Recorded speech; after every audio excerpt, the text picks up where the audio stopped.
talk about apocalypse scenarios. Okay, so how would that happen? Well, it wouldn't take much. It would take just the grid failing. It would take an economic collapse.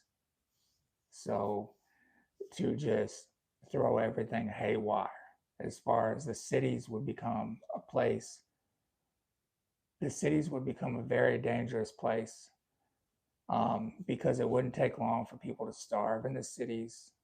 They wouldn't be able to get out.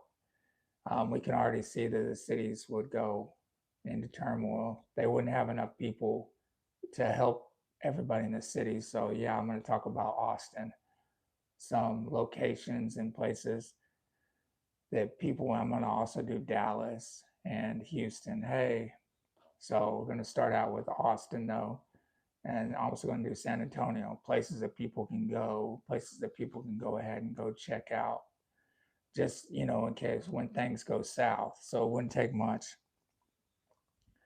an EMP, a strategic nuke,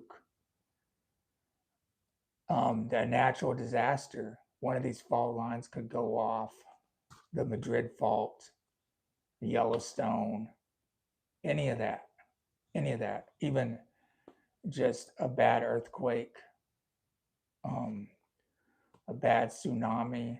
What happened, 200 years ago when there was I guess the Madrid fault line went off, and those mountains that we see in Grand Prairie, those hills that we see in Grand Prairie and DFW, they were formed within days.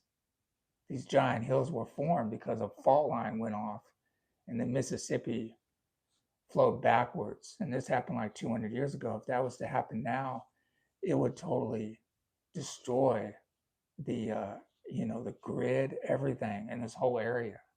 And we have too many people, and Texas has too many people. They wouldn't be able to sustain it. People would run out of food within days because people do not prepare for things like that. We don't have gardens. Okay, so those are some of the scenarios. A strategic nuke would knock out possibly the grid completely. An EMP would fry all electronics. So as far as what do you want to do? You want to stay away from the highways. Everybody's going to take off and hit the highways. Okay, everybody's going to get in their car and they're going to hit the highways.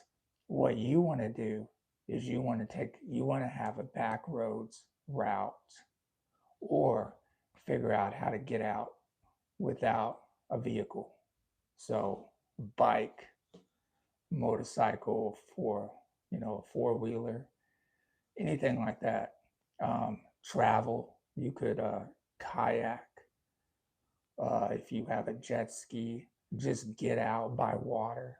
Obviously, if you can't go up a dam, so if you had a place where you could get up, you would want to try. So this scenario for Austin, the quickest bet is to get to Lake Travis. Okay, and if you can get to Travis, you can shoot up Travis. Travis goes way up, almost to Marble Falls. Well, it actually does go up to Marble Falls. So that would be one way to get out. Obviously people have motorized kayaks, just something like that that would get you in and out of there. So I have some places over here around